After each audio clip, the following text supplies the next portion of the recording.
If you feel something in your heart and know it resonates within you as something you should try, yet you hold back out of fear, you set yourself up for regret. Make no mistake about it, regret is an appalling waste of energy. You cannot build on it. You cannot grow from it. All you can do is wallow in frustration. Whatever you feel deeply about but fail to act on will cause you regret.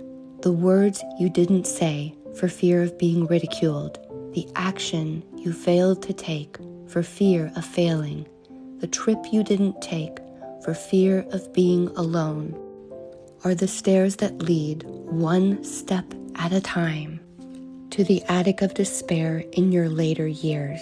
As Whittier puts it so succinctly, God pity them both and pity us all who vainly the dreams of youth recall.